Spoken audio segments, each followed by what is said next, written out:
나홍진 감독의 새 영화 호프 우리 지지난주에 얘기를 했었나요? 아무튼 이 얘기를 하고 나서 이제 개봉을 했고요. 굉장히 반응이 후끈후끈합니다. 자, 그리고 이 호프에 이어서도 할리우드 화제작들이 개봉을 앞두고 있는데 오늘 이 김영록 기자와 함께 여름 영화 이야기를 한번 나눠보도록 하겠습니다. 안녕하세요. 안녕하세요. 네, 반갑습니다.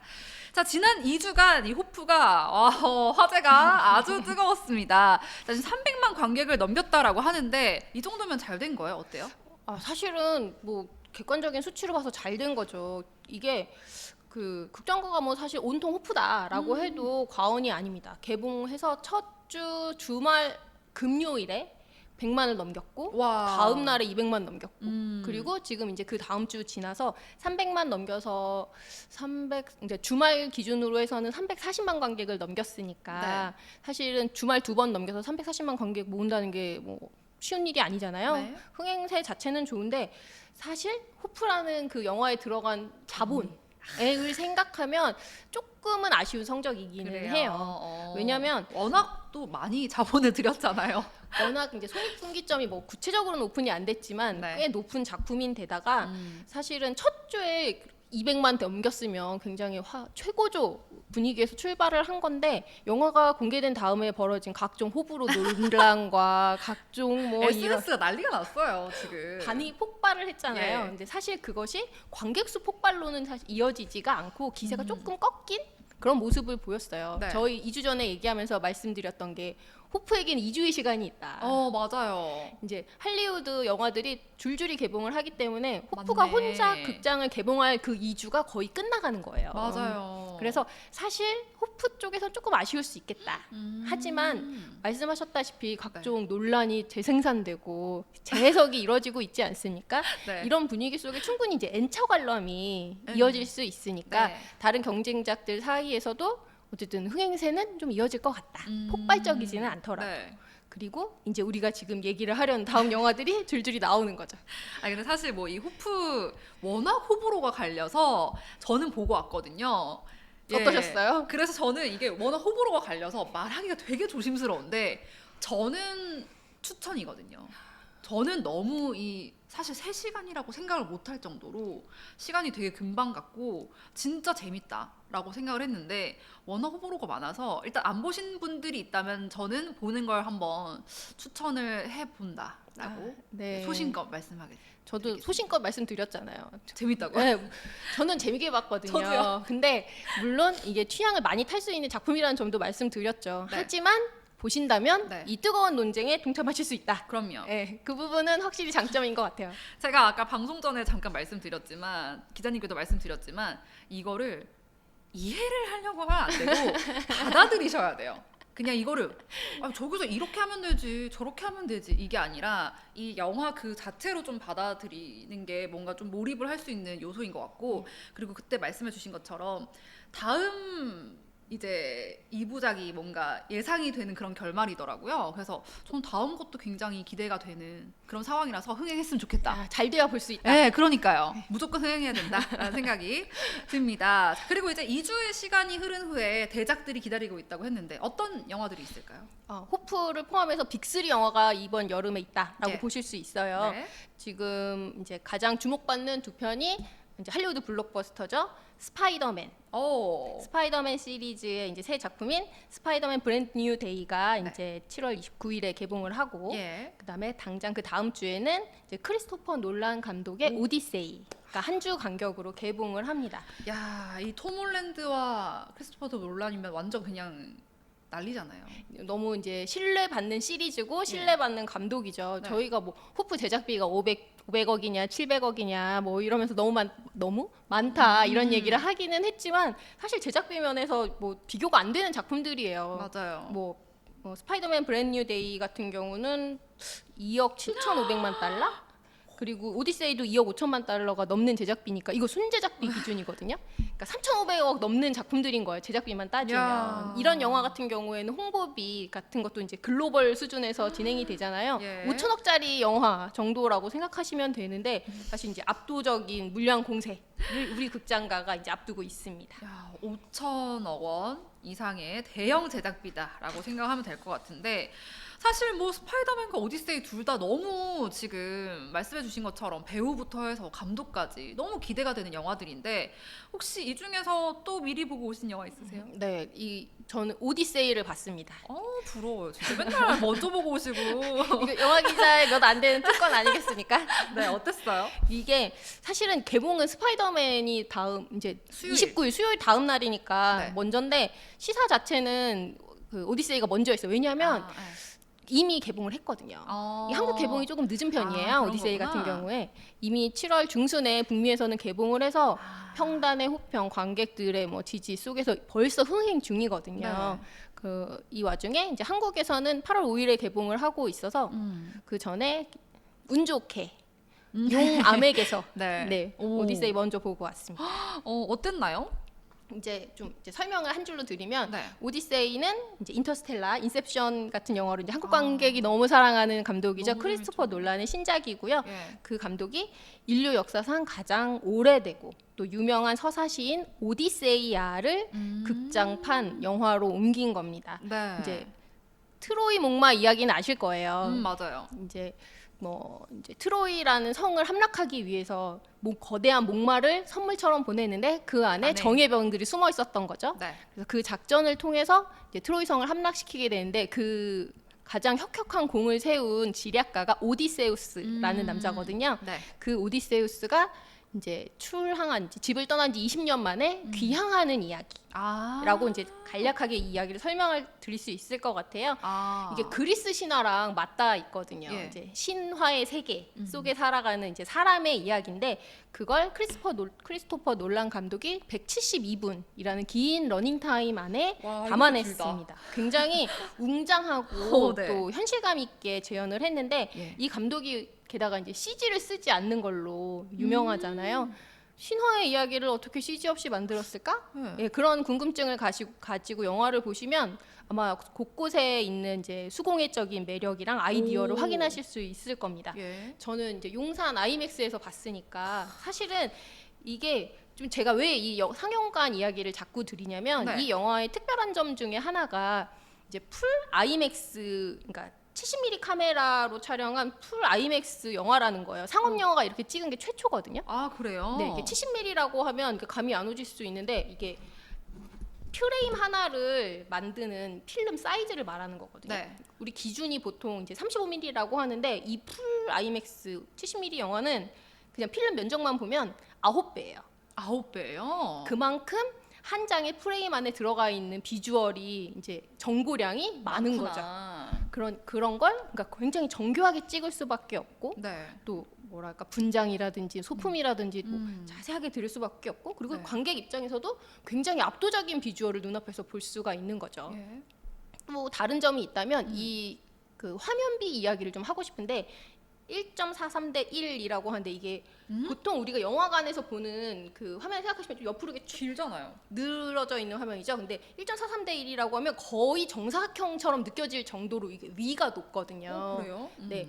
그런 화면을 좀 그러니까 감독의 의도를 딱 보여줄 수 있는 스크린이 사실 몇 안 돼요. 한국에서는 용산 아이맥스가 아마 가장 가까운 예, 스크린일 텐데 네. 제가 그걸 봤더니 확실히 이런 스크린에서 봐야 좀 딱 이 감독이 의도하는 바대로 볼 수 있겠다라는 그래요? 느낌이 들더라고요. 이게 화면이 이렇게 세로로 긴 느낌이 있으니까 그 화면 가운데서 영상을 바라보면 위에서 이렇게 좀 찍어 누르는 듯한 느낌이 있어요. 넓게 보이는 스크린을 볼 때랑은 아예 좀 체감하는 느낌이 다르더라고요. 게다가 워낙 자세하게 보이잖아요. 네. 이 영화에 뭐 알려졌다시피 굉장히 훌륭한 배우들. 멋진 배우들이 나오거든요. 예. 뭐 맷 데이먼이 오디세우스로 나오고요. 네. 이제 뭐 앤 해서웨이, 톰 홀랜드, 로버트 패틴슨, 뭐 젠데이아, 샬리즈 테론, 와. 막 주연 맡을 거 혼자서도 주연할 수 있는 배우들이 여러 명 나오는데 그러네요. 그분들이 보여주는 명연기를 카메라 바로 앞에서 보는 그 생생함이 좀 남다릅니다. 가능하면 저도 이제 큰 화면에서 보시라 고 추천을 드리고 싶어요.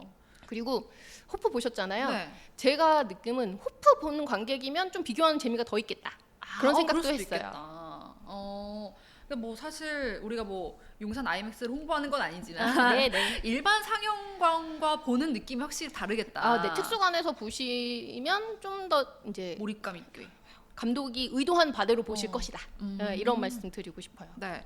근데 뭐 오디세이 얘기하다가 이제 호프 보신 분들은 좀 더 비교할 수 있겠다라고 얘기를 해주시긴 했는데 뭐 구체적으로 어떤 부분에서 그런 점들을 느끼셨는지도 궁금하거든요. 아, 이거 이제 그 전에 인상적으로 본 영화가 호프라서 그럴 수도 있는데 사실 이 영화가 너무 달라요. 저희가 보기에는 이제 극과 극 이제 뭐 다른 지점에 있는 영화라는 느낌이 들거든요. 호프 보셨으니까 네. 아시겠지만 이 영화는 뭐랄까 이 감독이 창조해낸 세계에 오롯이 빠져들어야 되는 작품이잖아요. 맞아요. 듣도 보도 못한 이야기가 카메라 앞에서 펼쳐지고 굉장히 속도감이 빠르고 거칠고 야생적이고 좀 뭐랄까 막 선혈이 좀 낭자하기도 하고 좀 야생적이라는 느낌이 굉장히 원시적이고 전 약간 그 웹툰 보는 느낌이었어요. 만화 같은 느낌. 네, 되게 좀 뭐랄까 잘 조합이 돼 있지만 정제되지 않은 것 같은 맞아요. 그런 느낌이 있잖아요. 본능적이고. 네.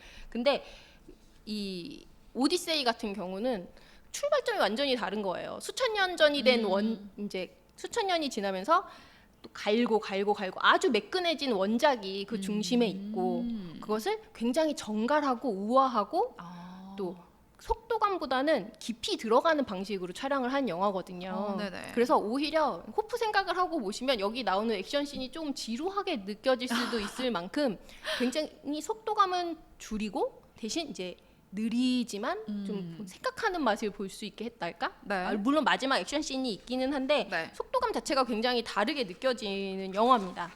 그래서 좀 두 영화가 전혀 다른 매력을 가지고 있다는 점에서 비교해서 보시기를 좀 추천해 드리고요. 네. 좀 본 느낌은 호프 같은 경우는 이제 외계인이라는 적을 맞서서 사람들이 겁이 없어요. 거기 네. 나오는 사람들은 그쵸. 총을 들고 뭐 압도적이어 보이는 이제 괴물이랑 싸우는데 이쪽에서는 이제 그리스 신화이기니까 신에게 막 두드려 맞는 사람들인데 이 사람들이 또 강인하거든요. 네. 오히려 총 들고 싸우는 호프 속 사람들이 무력해 보인다면 오. 이쪽에 있는 오디세우스 안에 있는 이제 신의 뭐 저주랄까? 그런 어려움 속에서 살아가는 사람들이 좀 더 강인해 보이는 그래요. 네, 그런 느낌을 좀 받게 되더라고요. 어. 그래서 이 영화가 취하는 방식이라든지 사람을 대하는 태도 같은 걸 비교해서 보시면 조금 더 재미있으실 것 같아요. 그 저는 또 그 CG를 잘 안 쓴다고 하니까 사실 그 트로이 목마 실제로 우리는 볼 수는 없었겠지만 엄청 클 거 아니에요. 그걸 어떻게 구현했을까? 이것도 되게 궁금하긴 하거든요. 네, 사실은 그것도 좀 CG를 안 쓴 거예요? 네, 나무로 정말 이제 실제로 만들어서 정말 이제 현장감 있게 구현을 해서 그 트로이 목마라고 하는 그 우리가 이야기를 보면 상상만 했던 것이 어떻게 구현이 되는지 예. 그리고 어느 정도 사이즈가 돼야 한 부대가 저 안에 그러니까요. 들어갈 수 있는지 감이 안 오잖아요. 네. 그거를 이 정도쯤이면 되겠다 하는 이제 논란의 상상력으로 볼 수가 있습니다. 그리고 사실은 이제 놀란 감독 팬이라면 뭐 호프의 비교가 아니라 이제 놀란 감독이 사실은 이런 뭐랄까 CG 없는 비주얼의 장인이잖아요. 네. 어떤 아이디어로 그런 신화적인 비주얼을 구현했는지 그거 보는 재미도 있고요. 네. 그리고 사실은 이제 영웅이 아닌 어떤 인간의 모습을 어떻게 조명하고 또 그가 귀향하는 과정을 또 어떻게 표현했는지 감독이 이렇게 천착해온 주제들을 이번에 되게 집대성한 느낌이 있어요. 예. 놀란 감독 팬이시라면 아마 그 부분에서도 감동을 느끼시지 않을까 생각이 듭니다. 네. 자 그리고 오디세이 이어서 이제 스파이더맨 이야기도 한번 해볼까 하는데 저는 또 워낙 또 톰 홀랜드 너무 좋아해가지고 아, 그러시군요. 당연히 이거 무조건 보러 가야 된다 이러고 있었거든요. 네. 이 영화도 한번 이야기 나눠볼까요? 시사회가 오늘이에요. 아 오늘이에요? 네, 이게 사실은 엠바고도 있거든요. 시사회가 끝난다고 해서 평이 나오지도 않아요. 오늘 밤 10시가 기준입니다. 이거 전 세계 통일이에요. 아. 이런 이제 전 세계 동시 개봉을 하는 영화들 같은 경우에는 이런 경우가 왕왕 있죠. 네네. 게다가 특히나 이런 뭐 마블 코믹스 원작 작품들은 이런 경우에 까다롭게 구는 경우가 많아서 10시가 지나야 별점도 그때 돼야 보실 수 있습니다. 조금만 예. 더 기다려 주세요. 밤 10시가 돼야 됩니다. 네. 예. 이 영화는 이제 아시다시피 이제 우리들의 친구 톰 홀랜드가 주연한 스파이더맨 시리즈 네 번째 영화고요. 네. 좀 뭐랄까 전작이 워낙 잘 됐잖아요. 보시면 이제 2017년에 나온 스파이더맨 홈커밍 같은 경우 725만. 그 다음 영화인 2019년 스파이더맨 파프롬 홈이 800만 넘겼고 그다음에 2021년 스파이더맨 노웨이 홈이 758만이에요. 네. 근데 이 브랜드 뉴 데이는 이제 전작인 노웨이 홈 그 다음에서 출발하는 이야기입니다. 네. 기억을 하실지 모르겠어요. 저는 항상 이런 거 까먹어요. 이 이야기가 어떻게 끝이 나냐면 네. 이제 스파이더맨이 피터 파커가 세계를 구하기 위해서 어떤 선택을 했느냐, 모든 사람의 기억에서 피터 파커라는 존재를 지워버리는 지웠어요? 선택을 합니다. 음. 그 사건이 벌어지기 전에 유일한 혈육인 메이 이모가 돌아가셨거든요. 네. 그런 상황에서 본인의 존재를 지우다 보니까 이 피터 파커라는 사람을 기억해주는 사람이 이 세상에 아무도 없는 그런 상황을 맞이하게 된 거예요. 네. 거기에서 이번 브랜드 뉴 데이가 출발을 합니다. 그러니까 약간 홀로서기 같은 느낌. 그렇죠. 네, 이렇게 아마 시작을 할 것 같은데. 네, 여자친구도 뭐 예. 친구도 그 존재를 전혀 모르고 이제 쓸쓸한 영웅이 된 이제 피터 파커의 성장기가 그려질 것으로 예상이 되고 있습니다. 전혀 내용이 상상이 안 가는데 이 관전 포인트가 있을까요? 혹시? 사실은 이제 우리가 생각하는 스파이더맨은 톰 홀랜드 말씀도 하셨지만 너무 긍정적이고 귀엽고 맞아요. 에너지가 넘치는 주인공이잖아요. 네. 어벤져스 군단의 막내인 영원한 청년 같았던 소년 같았던 이 피터 파커가 고독한 히어로가 되어서 그러니까요. 조금은 좀 우울한 밑바닥부터 처절하게 성장하는 성장기가 이번에 그려질 것 같아요. 근데 사실은 이제 스파이더맨 시리즈에 보면 항상 스파이더맨만 나오지는 않거든요. 아니죠. 다른 히어로들 나오잖아요. 네, 뭐 저번에 있던 전작 같은 경우에는 3스파라고 해가지고 토비 맥과이어하고 또 앤드루 가필드 이제 역대 스파이더맨이 세 맞아요, 명이 맞아요. 동시에 나와서 얼마나 화제가 그 장면 됐으니까. 너무, 예. 이번에는 좀 그 마크 러팔로가 연기하는 헐크, 브루스 배너 박사가 등장해서 조언자 역할을 하는데요. 이건 그냥 제 생각이지만 과거에는 이제 돌아가신 우리 아이언맨께서 어떤 멘토 역할을 했었단 말이죠. 지금은 그가 없는 세상이 배경이니까 헐크. 새로운 멘토로 이제 헐크가 박사님. 등장하는 게 아닐까라고 추측은 합니다만 봐야 됩니다. 어떤 그쵸. 이야기가 펼쳐질지는. 예. 그리고 항상 주목해야 되는 게 있죠. 빌런이 누가 나올 것인가. 맞아요. 좀 봤는데 이게 한국 관객들은 조금 낯서실 수 있어요. 네. 스콜피온, 타란툴라, 부메랑, 핸즈, 톰스톤 같은 이제 빌런들이 등장을 하는데 네. 이 빌런들이 어떤 사람들인고 하니 이제 스파이더맨이 원래 코믹스가 원작이잖아요. 맞아요. 마블 코믹스 원작에서 굉장히 유서 깊은 빌런들입니다. 코믹스 팬들이라면 아마 기억하실 거예요. 오. 그리고 스콜피온 같은 경우는 이전 영화에서도 등장한 적이 있거든요. 이런 뭐랄까 원작 팬이 마음을 흔들 수 있는 어떤 추억의 빌런들이 다수 등장을 하고요. 네. 이 중에서 핸즈라고 하는 이제 집단 빌런이 등장을 하는데 좀 뭐랄까 닌자 느낌이에요. 집단으로 움직이는 그런 뭐 팀인데 성룡 팀 액션 팀이 참여를 했다고 하더라고요. 그럼 약간 동양적인 느낌 아니에요? 그러니까 무술을 하는 사람들과 싸우는 스파이더맨이 등장하지 않을까 와. 기대는 하는데 본 적이 없는 비주얼이잖아요. 네. 그래서 액션씬에서도 조금 더 다채로운 느낌을 받을 수 있지 않을까. 네, 그래서 좀 기대가 됩니다. 뭔가 기존에는 화려한 뭔가 CG 액션 이런 게 많았는데 이런 성룡 스턴트 팀까지 합류를 했다고 하니까 뭔가 더 아날로그적인 타격감까지 있지 않을까 이런 기대감이 생기기도 합니다. 자, 이제 영화 보기 전에 또 어떤 준비를 하고 가면 좋을지 궁금한데 오디세이는 뭐 스파이더맨 같은 경우에는 아까 뭐 전작이랑 이어진다고 하니까 뭔가 전작을 보고 뭐 마무리 좀 보고 가야 될 것 같기도 하고 오디세이 같은 경우에는 그럼 원작을 봐야 되나 뭐 이런 생각이 들거든요. 사실 그러니까 저도 시사회 가기 전에 그 생각을 했어요. 네. 오디세이아라는 그 원작 자체가 굉장히 방대한 얘기거든요. 찾아봤더니 뭐 20몇 권짜리래요, 원전은. 근데 사실 그거 본 사람이 얼마나 되겠습니까? 그렇죠. 근데 우리 대부분 이제 많은 분들은 아마 그리스 로마 신화 만화라든지 만화책이라든지 애니메이션 통해서 그리스 신화의 뭐 아마 그런 에피소드들은 접하신 경우가 많았을 것 같아요. 그러니까 그런 거를 보신 관객들이라면 외눈박이 괴물, 트로이 목마는 어떻게, 아니면 거기서 나오는 세계 최고 미녀 헬레네는 어떤 식으로 표현이 됐을까, 이런 궁금증을 해결하실 수가 있어요. 네. 그러니까 아는 만큼 보인다. 이 부분은 부인할 수가 없을 것 같아요. 이 디테일을 좀 아실수록 감독은 이걸 이렇게 표현했구나. 이렇게 재밌게 보실 요소들이 있거든요. 네. 근데 좀 한 발짝 떨어져서 보면 이 이야기 자체가 굉장히 완결성이 있습니다. 그러니까 뭐 이제 집을 떠난 지 20년이 된 그 남자의 집에서 벌어지고 있는 일이 어떻게 마무리가 되어가는가. 이게 하나로 딱 꿰일 수 있는 이야기거든요. 네. 그러니까 배경 지식이 없어도 영화 자체를 이해하는 데는 전혀 무리가 없고요. 그냥 판타지의 세계에 풍덩 빠져서 압도적인 비주얼을 즐길 수 있는 영화다. 네, 뭐 내려놓고 가볍게 보면 가벼운 만큼 또 건져갈 수 있는 것이 많다라고 말씀을 드리고 싶어요. 네. 그리고 사실은 어차피 이제 오디세이아를 다 못 보니까 저는 그거는 오히려 걱정이 안 되고 스파이더맨 보실 분들은 아 이거 어떻게 해야 되지 생각을 좀 하실 것 같아요. 네. 오히려 아까 말씀드렸다시피 그 톰 홀랜드가 주연을 맡은 스파이더맨만 벌써 4번째잖아요. 맞아요. 근데 얘가 여기서만 나왔나요? 어벤져스 아니죠. 시리즈에서도 나왔고 캡틴 아메리카 11호에서도 나온 굉장히 출연작이 많은 여기저기 히어로란 많이 말이죠. 나와요. 네. 네. 하지만 그리고 뭐 이전 마블 시리즈가 그랬듯이 자세히 알면 자세히 아는 게 다 아마 도움이 될 겁니다. 근데 하지만 복습을 하기 시작하면 끝도 없다. 맞아요. 우리가 장치가 워낙 많아서. 우리가 현실적으로 어떻게 이걸 다 보겠습니까? 네. 네. 하지만 좀 몇 가지 이제 배경 사항만 기억하고 들어가면 되지 않을까 싶어요. 어벤져스 엔드 게임에서 이제 플립으로 세계의 절반이 사라졌다가 다시 태어나는 그런 상황이 있었고 네. 또 그 배경 위에서 스파이더맨이 본인의 존재를 지우는 선택을 했다. 그리고 거기에서 출발한다. 아마 마블 영화 이전 작품들을 생각해 보면 대사나 장면으로 설명이 있긴 할 거예요.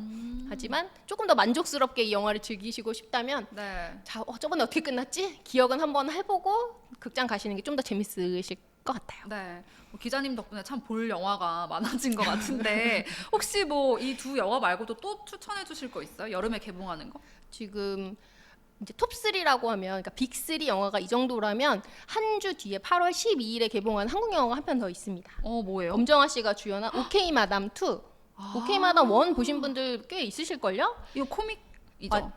코믹 액션 딱 그 자체입니다. 네. 이게 뭐 1편 이어지는 얘기니까 그냥 한 줄로 요약하면 네. 그러니까 꽈배기를 팔던 이제 중년 여성이 가족들이랑 처음으로 해외여행을 갔는데 네. 거기가 뭐 테러범 때문에 난리가 난 거예요. 음. 알고 보니 근데 이 꽈배기 팔던 언니가 왕년에 특수요원이었다. 테러범을 모두 물리치는 이야기입니다. 굉장히 유쾌하고 좀 액션이 가득한 엄정화 씨 매력이 드러나는 작품이었는데요. 네. 이번에는 그 배경이 크루즈선 으로 바뀝니다. 스케일이 아무래도 좀 커졌네요? 커졌겠죠. 네. 비행기보다 훨씬 넓으니까. 그러니까 거기에서 벌어지는 테러범과 싸우는 이야기. 뭐 크게 생각하시지 않고 가볍게 재밌게 즐기겠다는 마음으로 보시면 뭐 킬링타임용 팝콘 무비로는 뭐 괜찮지 않을까 기대가 됩니다. 뭔가 가족 단위로 즐기기 좋은 그런 영화일 것 같습니다. 자, 이렇게 나홍진 감독의 신작에 이어서 또 크리스토퍼 놀란 감독의 신작 스파이더맨 시리즈까지 올 여름은 좀 반가운 대작들이 굉장히 많이 있는 것 같습니다.